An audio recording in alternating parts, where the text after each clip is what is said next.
Buenos días con todos. El día de hoy vamos a desarrollar el taller de manejo de hemorragia digestiva alta a cargo de sus compañeras Cristal, Kiara y Diana.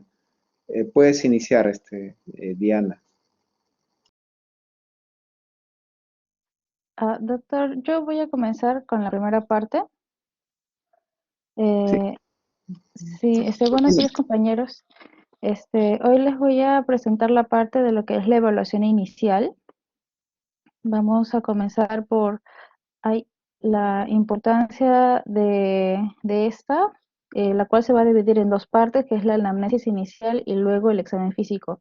En lo que respecta a la anamnesis inicial, tenemos entendido de que este debe ser dirigido y debe ser rápido.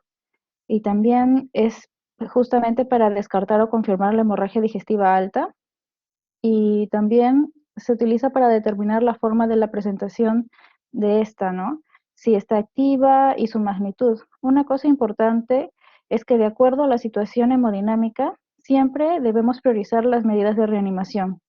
¿A qué se refiere esto? Se refiere a que siempre vamos a priorizar la vida del paciente. Entonces, si el paciente llega en una condición muy severa de hemorragia digestiva alta, por ejemplo, llega en shock hipovolémico, no vamos a comenzar a hacer la evaluación inicial, sino de frente vamos a hacer las, eh, las maniobras de reanimación e intentaremos hacer que el paciente vuelva a estar estable hemodinámicamente, ¿no? Entonces, eso es lo más importante, ¿no? Primero vamos a ver la presentación del paciente y de acuerdo a eso vamos a ver si hacemos la evaluación inicial o si ya comenzamos con las terapias y lo que es las medidas iniciales. Bueno, la presentación de la hemorragia digestiva alta puede ser de cuatro maneras. Puede darse como una hematemesis, que es el vómito de sangre fresca, ¿no? Que se refiere a una pérdida cuantiosa de sangre. Esto nos da a entender de que la hemorragia es activa y que es reciente, o que en ese momento está dándose efecto, ¿no? También puede aparecerse o presentarse como vómito de coágulos también. La segunda presentación es el vómito borráceo con B grande, y esto se manifiesta en la expulsión de restos hemáticos oscuros, ¿no? Que a veces le denominan como pozos de café. Y eso significa de que el sangrado en ese momento ya no es activo. La otra presentación que se puede dar es la melena, que son las heces blandas, negras, brillantes y malolientes, que pueden aparecer, ¿no? Debido a una pérdida de más o menos 60 a 100 centímetros cúbicos de sangre, y aparece en ese color porque la sangre ha permanecido dentro del tubo digestivo de entre 8 a 14 horas, y eso justamente produce la oxidación de la hemoglobina que produce el color oscuro. Otra presentación que también es grave es la hematoquesia, que es la aparición al rojo vivo de sangre a través de las heces, o por así decirlo, ¿no? Y se refiere a una pérdida de más o menos 1 litro de sangre, por lo que se le denomina como hemorragia masiva. Y esta puede ir acompañada de tránsito acelerado, lo que lleva a que la sangre no se, que la hemoglobina no se oxide, ¿no? Por lo que sale en un color un poco más rojo, a negro. Luego también vamos a ver que en el interrogatorio debemos buscar la etiología, por lo que al indagar debemos buscar eh, factores de riesgo que nos puedan inducir a una hemorragia digestiva alta, o también factores que puedan agravar o dificultar la terapia de la hemorragia digestiva alta, ¿no? Por ejemplo, en lo que refiere a enfermedad de úlcera péptica, debemos buscar si el paciente tiene dispepsia, debemos preguntar si ha tenido recientemente ingesta de fármacos gastrolesivos, o también algunos fármacos que podrían agravar la hemorragia. Debemos preguntar si el paciente consume anticoagulantes o antiagregantes plaquetarios por alguna otra afección. Otra cosa también que es muy importante, que debemos preguntar por fármacos que puedan dificultar la reanimación del paciente, ¿no? Como serían los betabloqueadores y los hipotensores. Otra cosa también muy importante es que hay que preguntar si el paciente ha presentado como síntoma llenura precoz, si ha presentado disminución de peso, ¿no? Que podría ser como síndrome consuntivo. Y si el paciente tiene más de 50 años, ahí podríamos sospechar que tal vez el paciente tiene un cáncer gástrico, estamos en presencia de un cuadro de cáncer gástrico. También si el paciente refiere que ya tiene una hepatía crónica o que ya tiene una cirrosis por alcohol, podríamos sospechar en lo que es la hipertensión portal, o que la hemorragia es causada por las varices esofágicas, ¿no? Que es justamente producida por esta.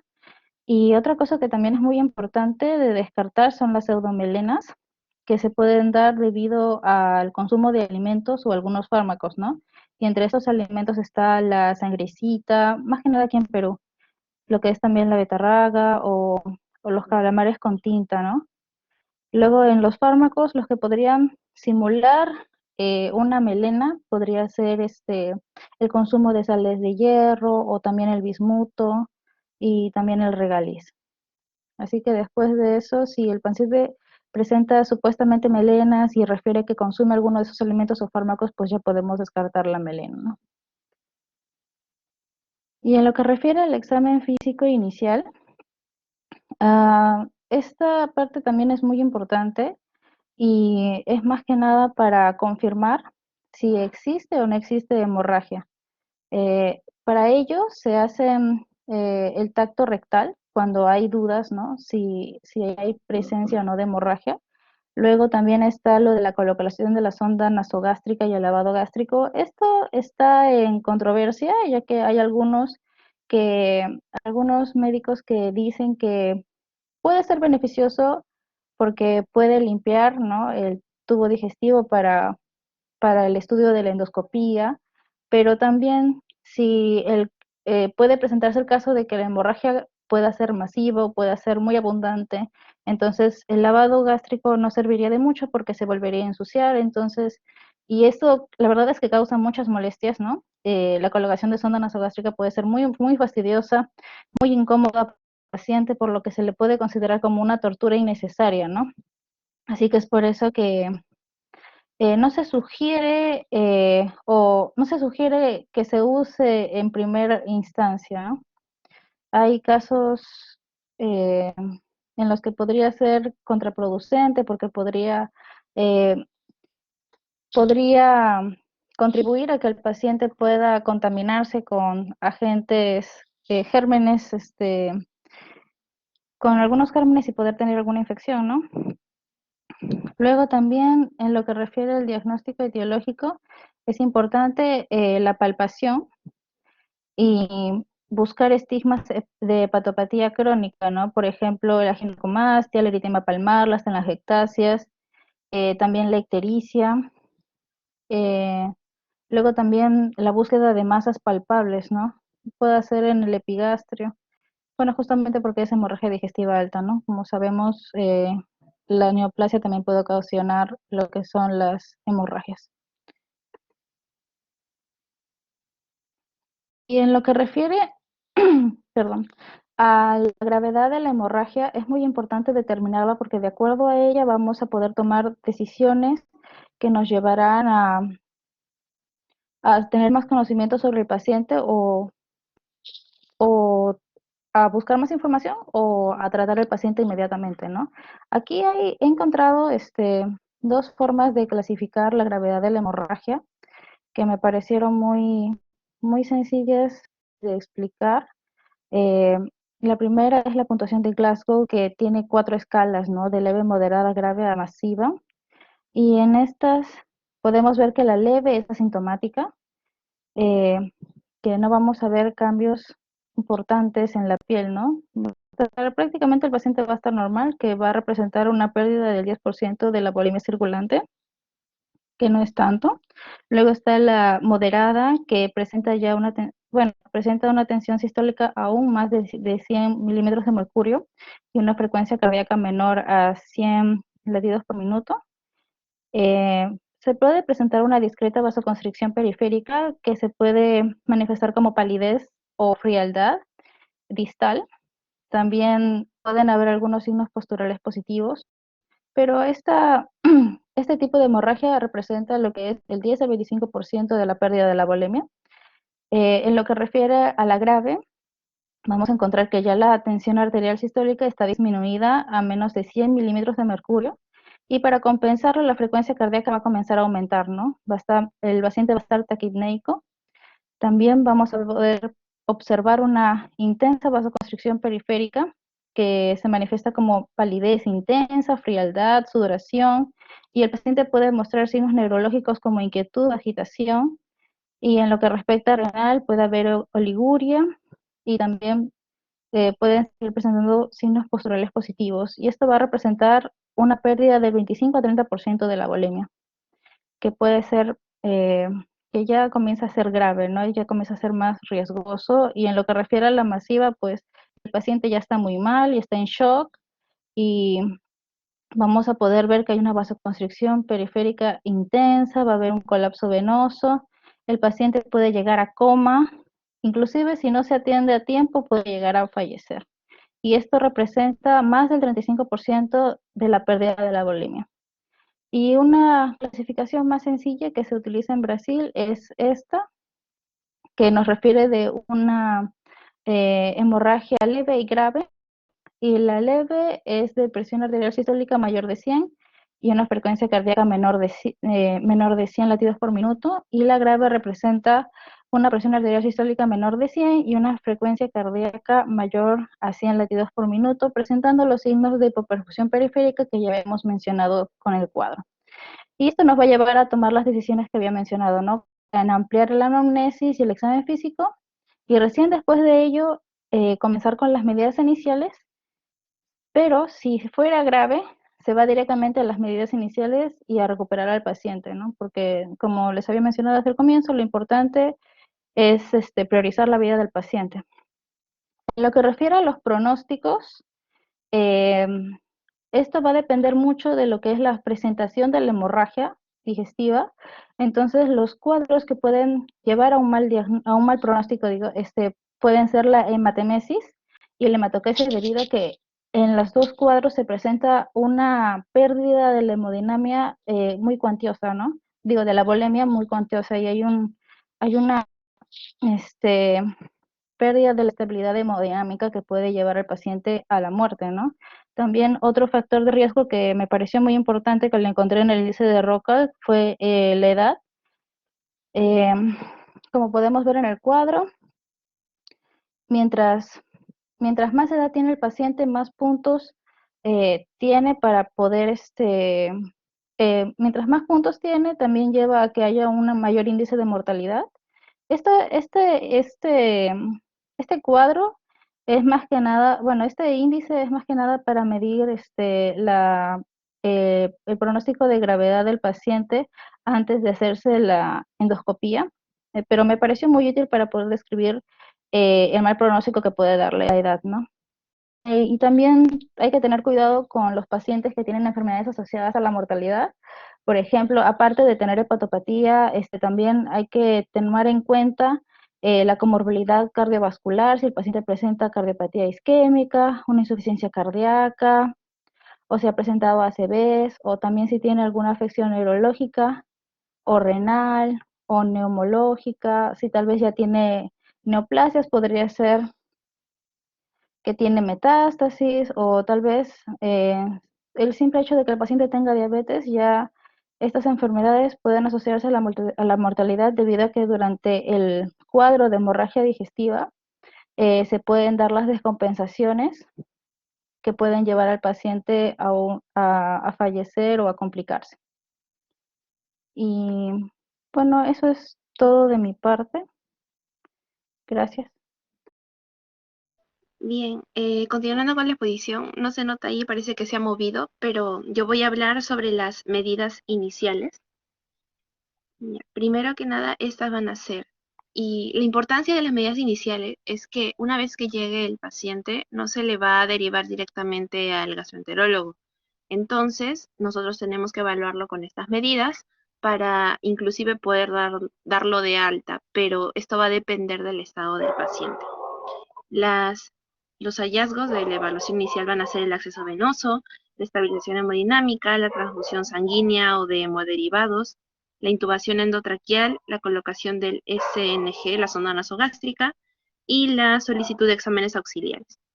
Primero que nada va a estar el acceso venoso, y es que se debe disponer de un buen acceso venoso periférico con al menos 2 cánulas intravenosas cortas y de grueso calibre de 16G o de 18G, que puedan permitir una rápida infusión de líquidos. Un catéter grueso y corto, o sea, un buen catéter de buen calibre, permite una infusión de fluidos, fármacos o sangre más rápidamente que una larga vía central.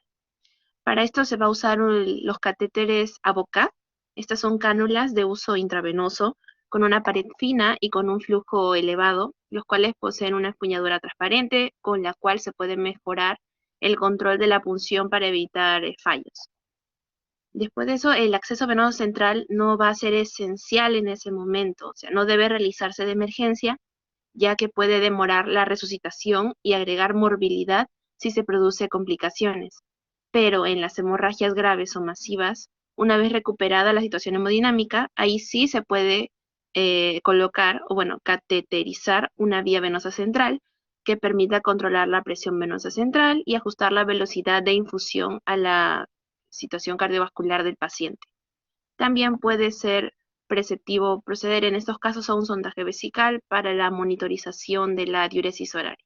El objetivo de la vía, en pocas palabras, es el de extraer muestras sanguíneas para un hemograma completo, incluyendo recuento de plaquetas, para ver la urea, el BUM, la creatinina, la glucosa, el sodio, potasio, para los estudios de coagulación, como los tiempos de protrombina, el tiempo parcial de tromboplastina, para hacer una gasometría venosa con equilibrio ácido-base, determinar el grupo sanguíneo y para hacer pruebas cruzadas. Y bueno, si la hemorragia es importante, se debe reservar 4 unidades de concentrado de Matías ya tipadas en el banco de sangre. Estas van a poder ser utilizadas de forma inmediata si es necesario. La segunda va a ser la estabilización hemodinámica. La primera medida terapéutica que se debe establecer de inmediato en caso de repercusión hemodinámica consiste en reponer la volemia con el fin de recuperar la situación hemodinámica. Esto puede evitar que se dañen órganos vitales como consecuencia de una inadecuada oxigenación tisular. La gravedad de la hipovolemia asociada a la hemorragia dependerá tanto de la cantidad de sangre perdida como de la rapidez con la que se ha producido dicha pérdida. Un mismo volumen de hemorragia distribuido en el tiempo puede ser bien tolerado, mientras que si se pierde bruscamente puede provocar un cuadro de shock hipovolémico. Este cuadro ya lo había mencionado mi compañera, pero es importante volver a mencionarlo. Me explico, que la reposición de la volemia precisa una rápida valoración previa de la situación hemodinámica, para lo cual se debe determinar la presión arterial y la frecuencia cardíaca, y para eso está y eso es lo que menciona el cuadro. Además, como dato, la sensación de mareo y la presencia de una piel pálida, sudorosa y fría van a reflejar un estado neurovegetativo alterado, que corresponde a una situación de inestabilidad hemodinámica, y eso es lo que se ve en el cuadro en las hemorragias, las hemorragias que se presentan. Por el contrario, ya la presencia de una piel caliente, normocoloreada y seca va a suponer un estado neurovegetativo intacto, que es lo que queremos que el paciente vuelva a tener. El objetivo de esta estabilización, en pocas palabras, sería el de preservar la perfusión tisular para asegurar la supervivencia del paciente, ya que la hipovolemia ocasionada por la hemorragia se debe corregir para evitar las consecuencias ya mencionadas, que serían insuficiencia renal o daño isquémico en órganos como el cerebro o el corazón. Si no respondiera, hay que continuar con la reposición de volumen y valorar la investigación de emergencia del lugar del sangrado por vía endoscópica, quirúrgica o radiológica.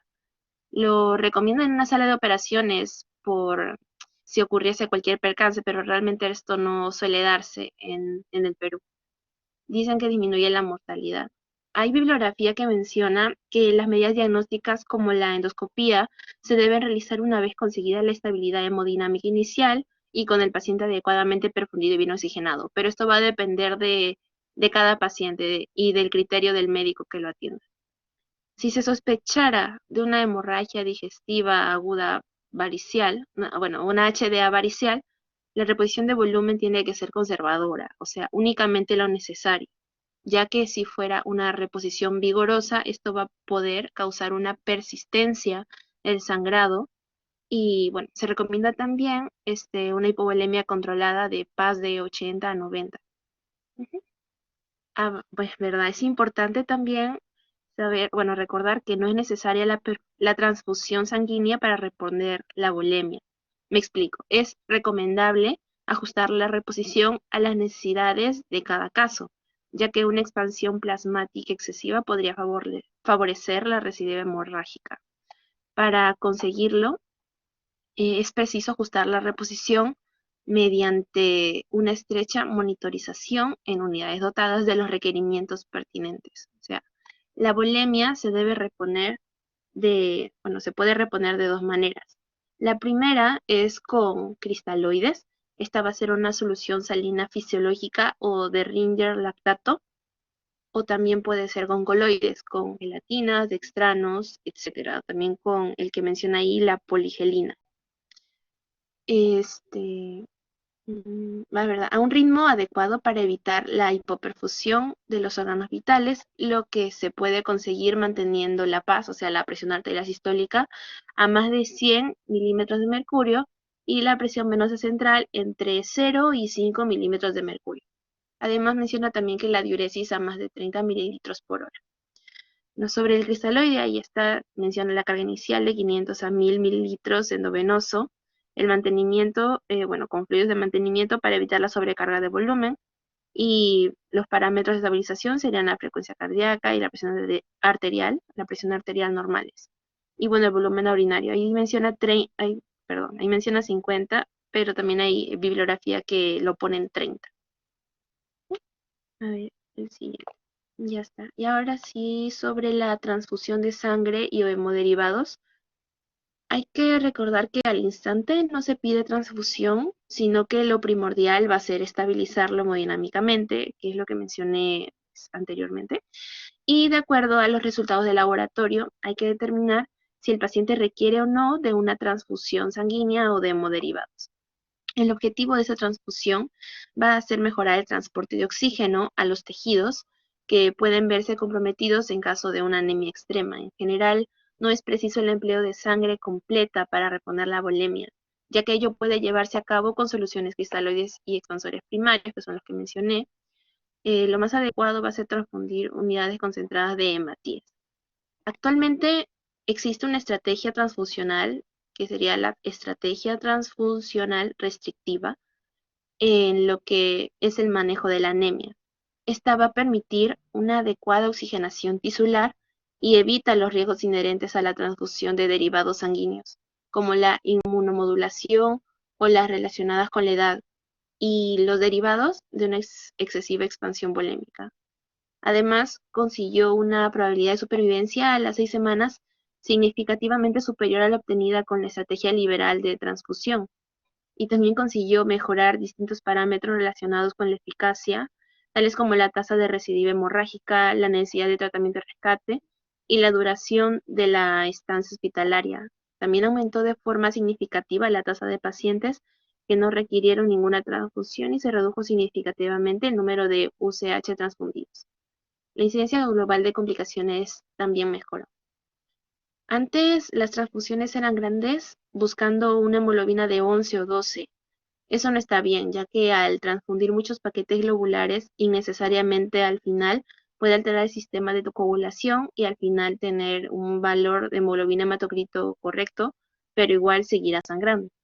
Un reciente estudio más bien mostró que en pacientes con hemorragia digestiva aguda, una estrategia transfusional restrictiva consistente en transfundir cuando la hemoglobina desciende por debajo de 7, para mantenerla entre 7 y 9 es más efectivo que una estrategia liberal, eh, bueno, transfusional de hemoglobina inferior a 9 con el objetivo de mantenerlo entre 9 y 11. Entonces, si la hemoglobina supera los 7 no se le transfunde, en tanto que en pacientes cardiópatas el objetivo para transfundir sí es de 9. Y bueno, ahí está lo del paquete globular, el plasma fresco congelado y las plaquetas, que es lo que se le puede transfundir al paciente. Sobre la intubación endotraqueal, esta va a servir para asegurar y prevenir la aspiración. No se utiliza en todos los casos. Tiene indicaciones como de utilizar si hay una inestabilidad persistente, o sea, quien recibió volumen y sigue hipotenso, o si tiene algún trastorno del sensorio o vómitos continuos. Sobre la colocación de la sonda nasogástrica y lavado gástrico, no debe colocarse rutinariamente. Hay que registrar en la historia clínica el resultado obtenido además. Y es que esto es un poco controversial porque por una parte menciona que con el lavado gástrico, a la hora de realizarle una endoscopía, es más fácil el ingreso del endoscopio hasta donde queremos llegar, pero en cuestión de resultados, eh, hacer un lavado gástrico o no hacerlo va a dar el mismo resultado. Entonces, ahí ya depende del criterio de cada uno también. Sobre los exámenes auxiliares, acá se van a realizar pues la hemoglobina y hematocrito, porque su modificación va a estar relacionada con el tiempo transcurrido entre la hemorragia y la obtención de la muestra. Entonces es importante tomarlos o realizarlos. Plaquetas y perfil de coagulación, es que una alteración en sus valores puede ser el origen de sangrado. Entonces, también hay que ver los antecedentes de enfermedad previa, familiar o de cirrosis. Sobre el grupo sanguíneo y factor, esto va a ser indispensable. El perfil hepático cuando haya sospecha de cirrosis hepática o de hipertensión portal. La urea y creatinina en hemorragia digestiva alta, se eleva la urea más no la creatinina. Entonces, pues por eso se toma para ver si coincide con esta o si es más bien una HDB, no se elevaría la urea. Entonces, bueno, para eso. Y sobre los exámenes de imagen, la ecografía abdominal puede orientar a la presunción etiológica, o sea, puedes ver si es una cirrosis o un cáncer gástrico. Y bueno, también la endoscopía digestiva alta, la EDA, diagnóstica. Aquí hay dos opciones. Dentro de las medidas iniciales está la endoscopia digestiva alta diagnóstica, pero se puede ver si prefieres hacer una estratificación de riesgo sin endoscopía o una estratificación de riesgo con endoscopía. Y es que la primera irá directamente a hacerse una EDA diagnóstica y la segunda es estratificar el riesgo sin EDA. Entonces, hay que determinar si el sangrado es grave o leve y ahí determinar si va EDA o no. Y si va, ahí tendré una estratificación de riesgo con EDA. Todo para determinar la gravedad de la hemorragia. Si decidimos finalmente hacer la estratificación de riesgo sin endoscopía, para esto existe la escala de Glasgow-Blatchford. Esto ayuda a ver el riesgo de resangrado o de, mortalidad también. Si es de bajo riesgo, ya se le puede dar de alta y solamente mantener un manejo ambulatorio, aunque no es lo ideal, menciona alguna bibliografía. Y también se sabe que la endoscopía no va a ser urgente en ese caso. Mientras que si es de alto riesgo, se le tiene que hacer una endoscopía precoz y luego una nueva estratificación.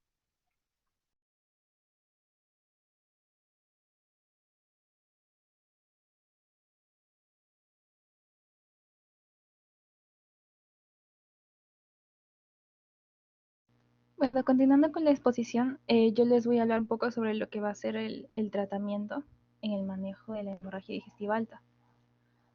Básicamente va a consistir en lo que son los fármacos y la endoscopía digestiva alta terapéutica, pero también podemos considerar aquí lo que es la transfusión de paquete globular o hemoderivados, o tratamientos alternativos como el balón esofagogástrico, como las sondas, la cirugía, radiología y radiología intervencionista. En cuanto a lo que son los fármacos, podemos utilizar lo que son los inhibidores de bomba de protones, lo que es el omeprazol, el pantoprazol, el lansoprazol. Están indicados en lo que es la hemorragia digestiva alta no varicial. En cuanto a lo que es más común es la enfermedad ulceropéptica. Esta no va a controlar el sangrado en sí, pero va a disminuir la tasa de resangrado. Va a inhibir la secreción ácida, induciendo la cicatrización de la úlcera e inhibiendo la fibrinólisis causada por el jugo gástrico, estabilizando el coágulo. Y bueno, la administración va a ser más o menos de 80 miligramos intravenoso. Esto lo vamos a ver en el siguiente cuadro. El objetivo en sí va a ser mantener el pH gástrico mayor a 6 en forma sostenida. Y no va a ser recomendado utilizar en bolio, sino que sea por vía endovenosa. Y esto no se logra en sí con los antagonistas, por ejemplo la ranitidina, ya que la ranitidina no logra mantener el pH en forma sostenida, o el pH puede variar, por eso es lo que no se usa. Entonces, en cuanto a lo que es el omeprazol, la dosis puede ser de 2 ampollas de 80 miligramos por día endovenosa, la frecuencia en bolo y la duración STAT, que significa que sea inmediatamente. Y en cuanto también se puede utilizar ese tipo de dosis, ¿no? Omeprazol en 40 miligramos, 5 ampollas, más cloruro de sodio, por vía endovenosa también. Bueno, en cuanto a lo que es el tratamiento de recidivas en lo que es la inhibidora de bomba de protones, la recidiva de la hemorragia se va a definir como la presencia de hematemesis y o melenas asociadas a signos de hipovolemia. Cabe decir que sea la tensión arterial sistólica menor a 100 milímetros de mercurio y o la frecuencia cardíaca menor a 100 latidos por minuto, o también la anemización, que es el descenso de la hemoglobina menor a 2 miligramos por litro en un periodo menor de 12 horas. En estos casos, el tratamiento endoscópico va a ser la primera elección. Y en caso de fracasos de un segundo tratamiento endoscópico, ya se debe considerar hacer una cirugía urgente de rescate o la arteriografía con embolización.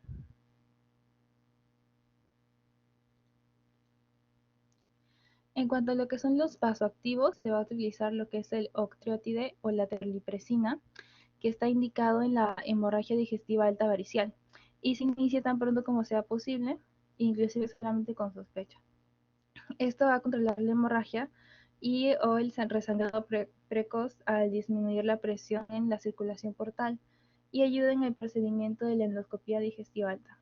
También va a disminuir la incidencia de sangrado activo durante la endoscopía, lo que va a facilitar el tratamiento. Ahí tenemos lo que es el medicamento y la vía. El octreotide 50 microgramos por vía endovenosa, frecuencia en bolo y de duración inmediata. O también la terlipresina, que podría ser 1 miligramo en 2 ampollas, o sea 2 miligramos por vía endovenosa cada 4 horas y la duración sería hasta 5 días en el sangrado activo inicial. O terlipresina 1 miligramo en una ampolla, 1 miligramo por vía endovenosa de cada 4 a 6 horas y la duración sería 5 días con el sangrado controlado. En cuanto a lo que son los antibióticos, se van a usar como una forma de prevención en todo paciente cirrótico con sospecha de hemorragia digestiva alta varicial, como profilaxis de la peritonitis bacteriana espontánea.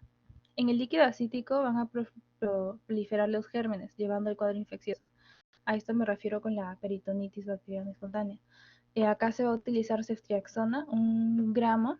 La dosis va a ser una ampolla por vía endovenosa cada 24 horas y la duración va a ser de 5 a 7 días. También podríamos utilizar procinéticos que pueden ser usados por vía endovenosa antes de endoscopía digestiva alta para poder contribuir con el vaciamiento gástrico y mejorar la visualización del estómago y disminuir así la necesidad de repetir el examen. Bueno, ahora voy a hablar un poco sobre lo que es la endoscopía digestiva alta como diagnóstico y como terapéutica. En cuanto a lo que es la era diagnóstica, nos va a ayudar a identificar el lugar del sangrado y va a identificar la lesión responsable de la hemorragia, o sea, la causa. Y también podemos estratificar el riesgo de resangrado y mortalidad con la clasificación de Forrest, que es la que les voy a mostrar ahora, que es una clasificación para poder evaluar lo que es exactamente la úlcera péptica, enfermedad de úlcera péptica. El momento de la edad diagnóstica, eh, esta endoscopía tiene que ser precoz, tiene que ser dentro de las 12 horas y no más allá de las 24 horas, pero esto puede variar según la perspectiva del médico. Y es importante que no sea más allá de las 24 horas, ya que puede ser que pasadas las 24 horas no se pueda encontrar la causa etiológica. Y en cuanto a las condiciones del paciente, El paciente tiene que estar hemodinámicamente estable, la hemoglobina mayor o igual a 7, plaquetas mayor a 50.000 y el INR menor a 2.5. Y puede ser también una intubación endotraqueal si se requiere asegurar la vía aérea y permitir la aspiración.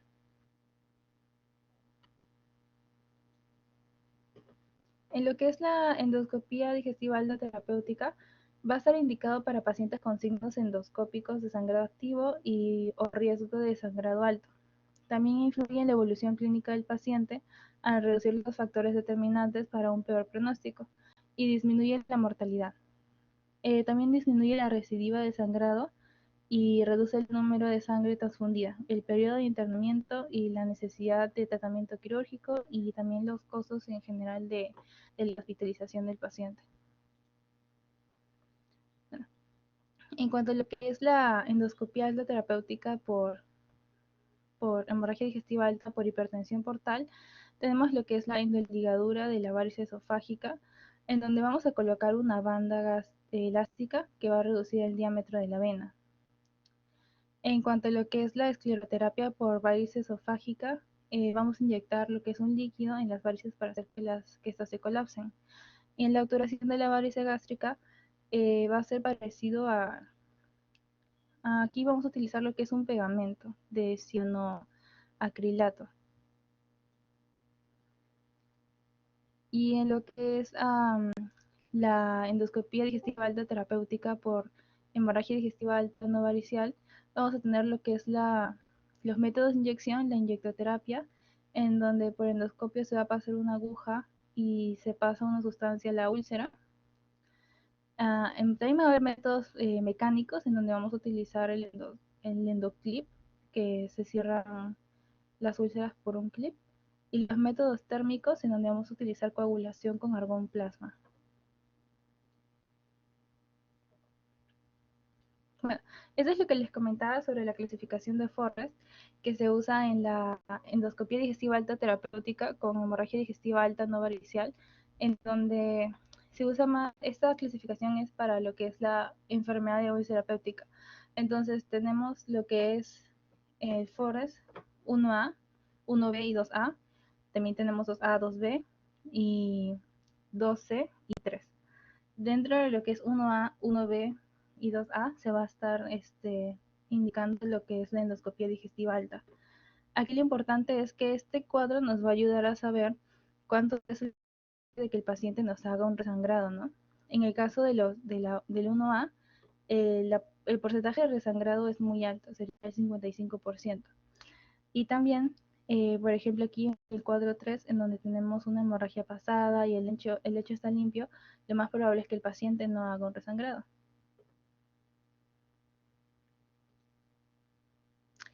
Ok.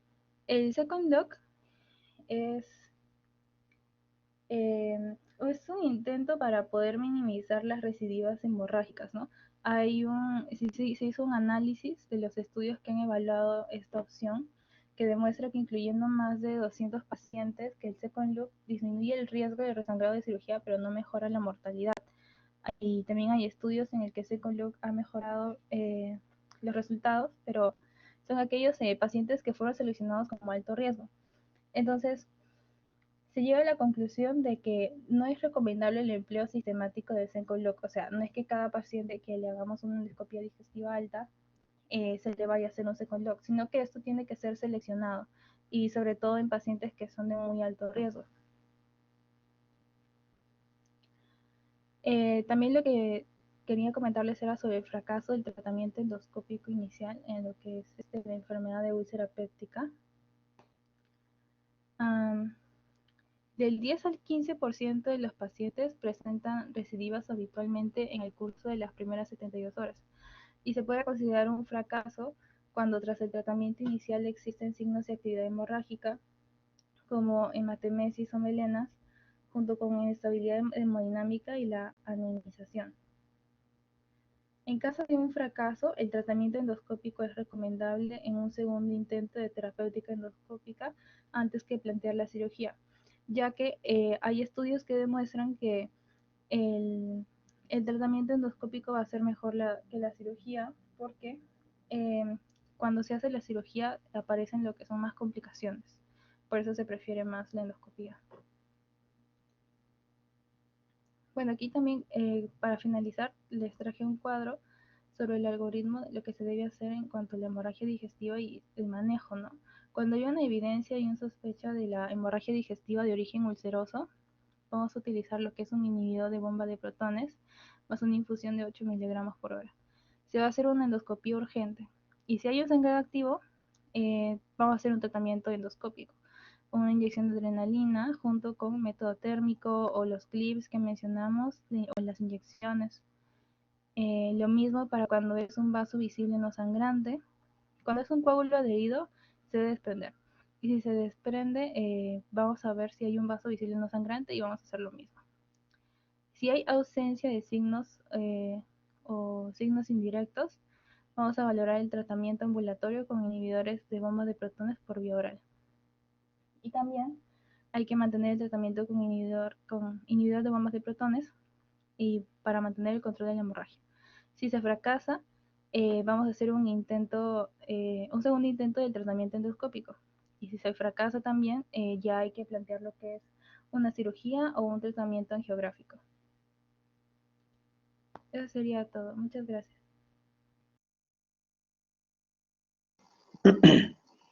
Bueno, agradecemos la participación de sus compañeras, Cristal, Kiara y Diana. Y bueno, a continuación pasaremos pues a la ronda de preguntas. ¿Alguna pregunta de los asistentes?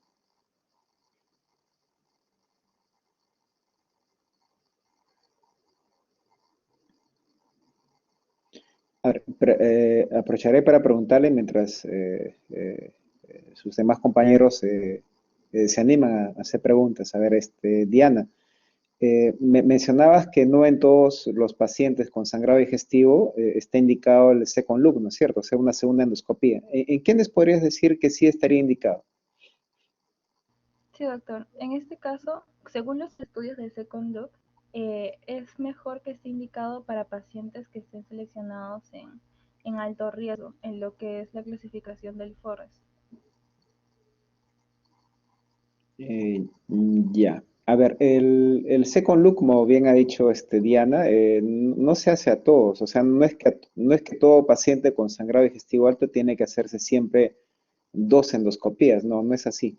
El second look o segunda endoscopía ya está indicado cuando la primera ha sido insuficiente. O sea, le hice la primera endoscopía y lamentablemente no pude hacer una evaluación completa ya sea del esófago, estómago, duodeno, ¿no? Entonces, no está claro, digamos, la causa de la hemorragia.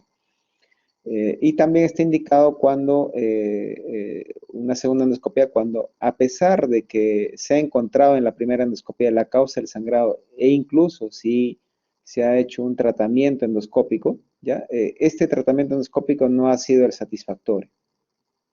Entonces, está indicado ahí el segundo, o sea, entrar nuevamente por segunda vez para evaluar el tubo digestivo alto y se amerita hacer pues un tratamiento endoscópico, bueno, una endoscopia terapéutica, ¿sí?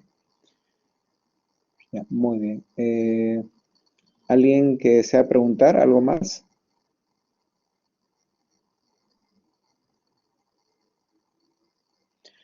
A ver, igual con Diana, no es que me haya prendido con Diana, pero a ver, ¿qué dice aquí? Ya, dice aquí, Frank dice, no me quedó claro por qué no se tiene que hacer endoscopía después de 24 horas. Ya, a ver, Diana, ¿quisieras responderle a tu compañero Frank?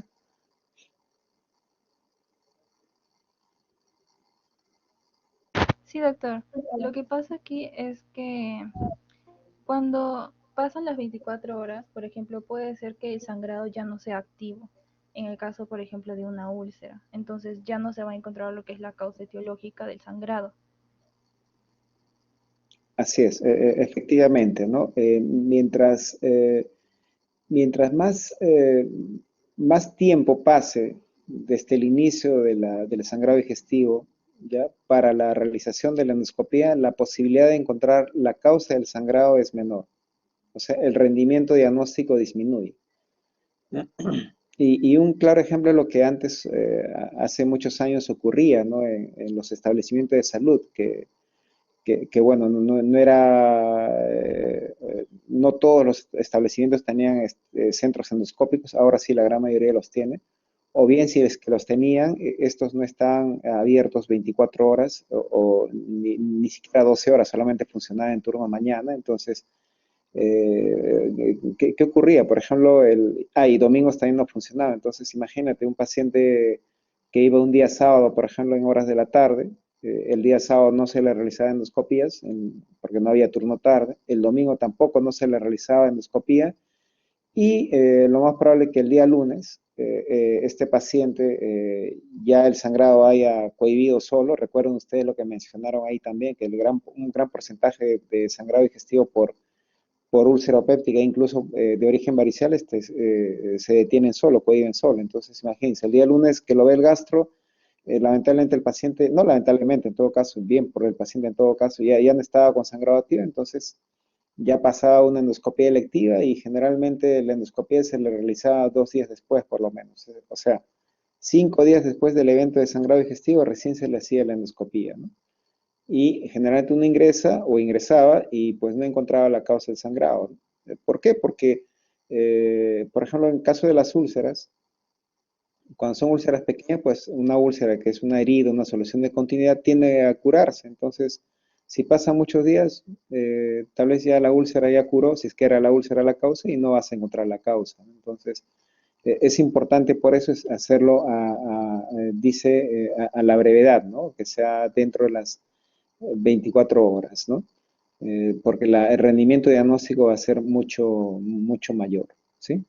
Algunos están a favor de que sea dentro de las 24 horas, pero algunos recomiendan que no sea muy precoz también, o sea, hacerlo dentro de las primeras 6 horas a veces no es conveniente porque hay mucho, excepto que sea una activa, que estés con sangrado activo, ¿ya? Porque va a haber mucho contenido, mucho resto hemático, entonces va a ser dificultoso explorar en forma adecuada el tubo digestivo alto, ¿no? Lo recomendable es que sea dentro de las 24 horas, ¿sí? Bueno, espero que esto haya respondido a tu pregunta, Frank. ¿Alguien más que tenga alguna pregunta?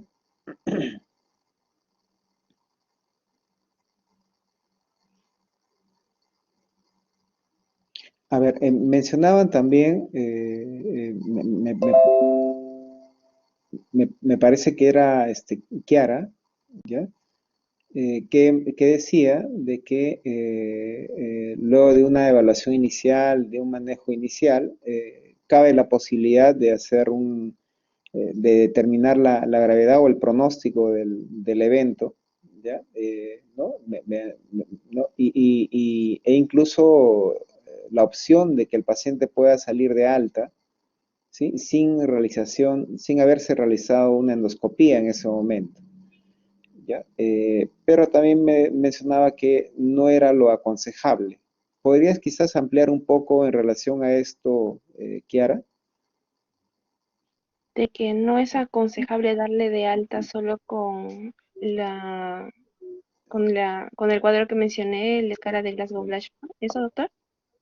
Así es, sin endoscopía, ¿no? A pesar que sea un cuadro leve, digamos, por la escala de Glasgow, ¿no? ¿Por qué no Ya. sería aconsejable en relación a lo que has leído? No digo que esté mal, está bien, o sea, tú puedes optar por esa opción, ¿no? Pero ¿por qué no es lo ideal? Porque aunque sea de bajo riesgo, igual hay cierto riesgo. Entonces, lo ideal es tenerlo todavía vigilado un par de días para ver cómo evoluciona el paciente. Es por eso que digo que el manejo ambulatorio, o sea, o que el paciente se vaya simplemente no es lo aconsejable. Sería bueno tenerlo un par de días, pues, monitoreado y si vemos de que ha mejorado, ahí recién ya se le puede dar su alta. Más que nada por eso. Eh, Ya, a ver, ahí vamos a hacer una observación. A ver si el grupo que ha expuesto me responde. ¿Ya? Primero esta pregunta que voy a hacer y luego ya está claro en relación a esto de por qué no es lo ideal que un paciente se vaya sin endoscopia. A ver, ¿cuántos días debería permanecer un paciente internado, no? Un paciente que ha presentado sangrado digestivo alto? Tiene que estar una semana, 2 semanas, un mes, ¿cuánto tiempo?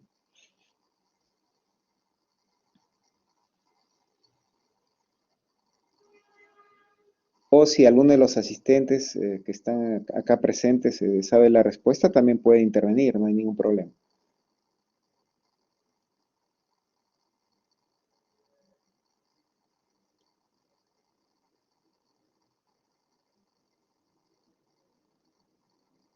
A ver, es necesario que un paciente, en todo caso, a ver, es necesario que un paciente, el cual está hemodinámicamente estable, vino por un cuadro de sangrado digestivo, el cual se le hizo sin ninguna comorbilidad, paciente joven, digamos, de 30, 40 años, se le hizo una endoscopía.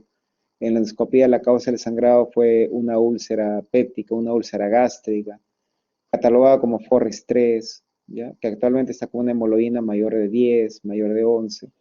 ¿Ya? ¿Es necesario que este paciente, por ejemplo, se quede internado 5 días, 7 días, 10 días?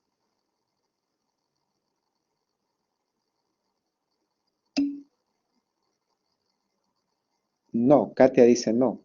Quizás tal vez Katia se anime a encender su micrófono y decirnos por qué no, si es que desea, no es una obligación, claro.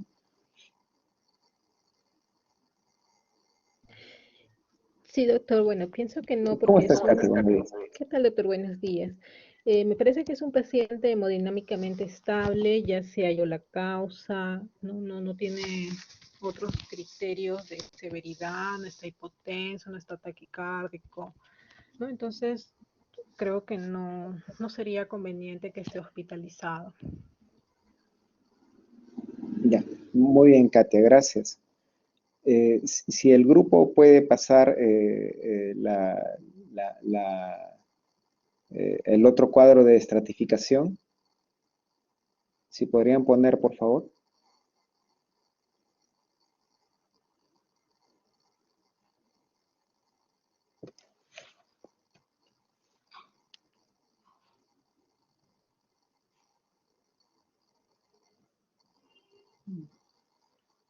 No, al final está, antes del final.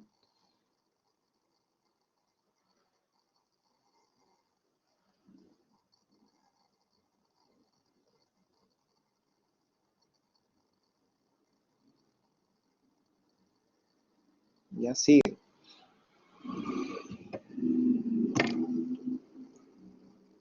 Glasgow es sin endoscopía, ¿no es cierto? Pero hay una clasificación con endoscopía.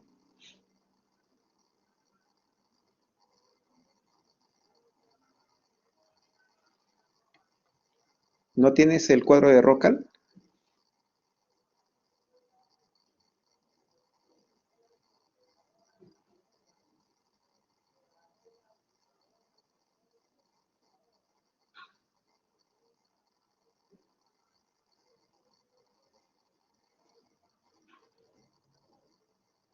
Ya, bueno, creo que no han puesto el de Rocal, pero justamente las escalas tanto de Rocal como de... Ahí está Rocal, ¿no? Entonces, por ejemplo, ¿qué te dice Rocal, no? Si tú haces una sumatoria y si la puntuación es menor o igual a 2, en realidad tú puedes darle de alta inmediatamente. No requiere el paciente estar hospitalizado, ¿ya? Del mismo modo con la escala de Glasgow, ¿ya? Solamente que la diferencia está en de que Rocal es con endoscopía y Glasgow es sin endoscopía. Entonces, no requiere un paciente estar internado para observación, para ver la posibilidad de si resangro o no. Justamente estos índices, tanto de Rocker como Glasgow, y hay otros más también, ya han sido validados, es decir, ya se han estudiados y ya se sabe que un paciente, digamos, que tiene una puntuación, por ejemplo, en Rocker al menos de 2, no va a resangrar. La posibilidad de resangrar es mínima. Entonces, con toda seguridad, con toda confianza, tú le puedes dar de alta sabiendo que este paciente no va a resangrar. Igual sucede con la escala de Glasgow, ya también está validado, una puntuación menor o igual a 1, también te dice que la posibilidad de resangrado va a ser mínima, entonces con toda la confianza puedes darle de alta, a pesar que no se ha hecho una endoscopía, sabiendo que no va a resangrar, ¿no? Pero ¿por qué dice ahí que no es lo ideal que el paciente se vaya a hacer un estudio endoscópico? Lo que sucede es que es muy importante saber la causa del sangrado, ¿ya? No solamente saber valorar si está sangrando activamente o no está sangrando activamente, o el riesgo de resangrado, ¿ya? Sino es también importante saber la causa del sangrado. Y eso es lo que se va a lograr haciendo la endoscopía. Si yo no sé cuál es la causa del sangrado, pues no puedo proyectarme a futuro qué va a suceder con este paciente. ¿Ya? Les pongo solo dos ejemplos claros nada más. El caso de una paciente mujer joven de 32 años, si mal no recuerdo, embarazada, gestante ella, ya de segundo trimestre, que vino justamente a la emergencia ya del hospital y viene por un sangrado digestivo, hizo un cuadro de vómito borracio, ni siquiera era una metemesis franca, era vómito borracio, ¿no? Hemodinámicamente estable. Y justamente ahí viene la evaluación. Había un grupo de colegas que decía, bueno, hay que hacerle la endoscopía, ¿no? Y había otro grupo de colegas que decía que no, porque, bueno, está embarazada y una endoscopía, por más que sea un procedimiento sencillo de realizar, no está exenta de riesgos, ¿no? Entonces, ahí iba pues digamos, una discusión o debate en relación a qué hacer. Al final se decidió hacerle la endoscopía, ¿ya? Sin sedación, la paciente muy colaboradora, y resulta que tenía una neoplasia maligna, ¿no? Tenía un adenocarcinoma en el fondo gástrico. Entonces, imagínense, ¿no? O sea, ya sabe la causa del sangrado, a pesar que es joven, tiene 32 años, le has encontrado un cáncer gástrico. Si probablemente en esta paciente ya no hubiésemos hecho una endoscopia, no sabríamos la causa, y como es algo habitual en nosotros los peruanos, cuando nos sentimos bien nunca vamos al médico, a pesar que nos hayan dicho que tenemos que regresar, probablemente este paciente se hubiese perdido. Esta paciente se hubiese perdido ¿no? Ya no hubiese asistido a su evaluación endoscópica, probablemente hubiera tenido a su pequeño y bueno, luego lo hubiésemos encontrado ya en un estadio muy, muy avanzado en el cual no hubiésemos podido hacer nada con la paciente. Entonces, es muy importante por eso saber la causa. En este caso, la paciente, lo que se hizo fue, se completó, se esperó a que el producto madurara, ¿no? Tuvo a su pequeño y como estaba en un estadio todavía no muy avanzado, pues fue posible hacer la operación y bueno, se hizo un seguimiento como 2 años, ya no le llevamos más de 2 años ya, y todo muy bien. Entonces es muy importante saber la causa en realidad del sangrado, ¿sí? Solo para ponerles un ejemplo. ¿Ya? Esto del glauco te puede ayudar mucho cuando tú estés en una situación en la cual estás en un establecimiento de salud y quizás no tienes un endoscopio a la mano. Entonces tú puedes evaluarlo al paciente y dices, no, la verdad no tiene riesgo de resangrado, le puedo dar de alta con la indicación o con la referencia para otra institución, ¿no? Entonces, ahí sí sería muy útil, pero si tú estás en un medio donde tienes la posibilidad de hacer endoscopía y esta endoscopía no va a ser muy diferida, o sea que no va a tomar mucho tiempo, muchos días hacerlo, eh, está indicado hacerle un estudio endoscópico, ¿sí? Bueno, ¿alguien más? ¿Alguna pregunta? ¿Alguna pregunta más?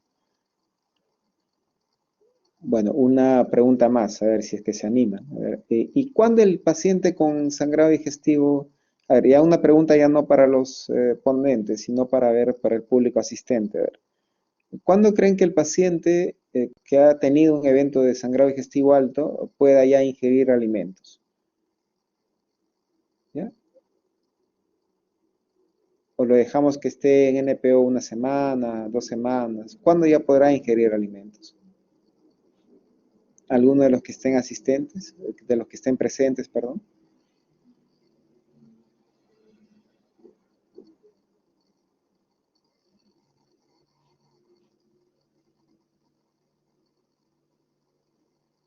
En todo caso, algunas de las expositoras, si podría responder a esa pregunta, ¿cuándo el paciente ya puede comer?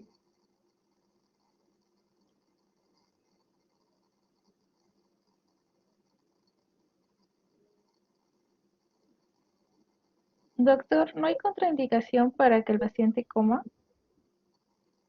Así es, muy bien, Cristal, ¿no? En realidad no hay ninguna contraindicación para que el paciente pueda iniciar su dieta inmediatamente, ¿ya? la ingesta de alimentos en realidad no es que va a propiciar que nuevamente el paciente resangre, ¿ya? No es necesario dejar a un paciente en NPO una semana, 2 semanas, como algunos lo hacen, o no con eh, supuestamente con el objetivo de evaluar que el paciente no resangre nuevamente por el inicio de la dieta. No, como bien dice Cristal, no hay ninguna contraindicación, el paciente puede iniciar su dieta inmediatamente o lo más precoz que se pueda, siempre y cuando el paciente tolere, ¿no? Si el paciente tolera, o sea, si no está nauseoso ni nada por el estilo, puede iniciar dieta inmediatamente, ¿ya? La única indicación, digamos, para poner NPO, o sea, que el paciente no ingiera alimentos vía oral, es cuando estoy frente a un sangrado digestivo cuya causa tenga alto riesgo de resangrado. Por ejemplo, en el caso de HDA varicial, por ejemplo, ¿ya? Si este paciente hizo un sangrado por ruptura de varices esofágicas. O en el caso, por ejemplo, de una úlcera péptica, pero una úlcera péptica Forres 1A, Forres 1B, en el cual había sangrado activo, o tal vez un Forres 2A, en la cual pues se ve un vaso visible y tiene riesgo alto de resangrado, a pesar que le puedo haber hecho tratamiento endoscópico. En estos pacientes sí se sugiere que mantener NPO, tampoco una semana, ¿no? Sino quizás 24 48 horas. ¿Por qué 24 48 horas? Ante la posibilidad que puedan resangrar. Entonces, si es que van a resangrar, necesariamente se va a tener que ingresar nuevamente con el endoscopio. Y bueno, si es que va a ocurrir una nueva endoscopía, o si se va a dar una nueva endoscopía, pues lo ideal es tener un estómago libre de alimentos. Es por eso que le pones NPO, ante la posibilidad de que puedas reingresar con el endoscopio, ¿ya? En cambio, si estás frente a un paciente que tú estás seguro que no va a resangrar, ya sea porque la causa del sangrado no es de riesgo, no tiene riesgo alto de resangrado, o estás muy seguro de que has hecho una endoscopía terapéutica muy adecuada y no va a resangrar, entonces no hay ningún problema, ¿ya? El mismo día o al día siguiente ya puedes iniciar la dieta, ¿sí? Ya, a ver, otra pregunta, a ver, a ver a Diana nuevamente, ¿cuántas veces se puede repetir una endoscopía cuando hay un fracaso? En ese caso se repetiría una segunda vez en cuanto al fracaso, y si esta Así, segunda vez pues no se llega al fin de la terapéutica, pues se tendría que plantear ya una cirugía. así es, muy bien, ¿no? Cuando hay un resangrado, perdón, cuando no se logra controlar el sangrado con una segunda endoscopia, está indicado el manejo quirúrgico, ¿no? Muy bien. Eh, bueno, ¿alguna pregunta más del público?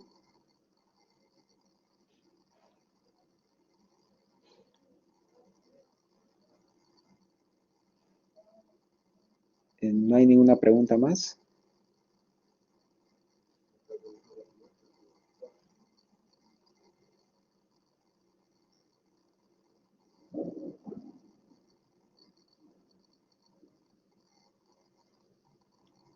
Bueno, si es que no hay preguntas, creo que agradecemos la exposición de sus compañeras, ya, Cristal, Kiara y Diana, ya, lo han hecho bien y bueno, a todo el público también, a todos los alumnos que han asistido, gracias por su participación.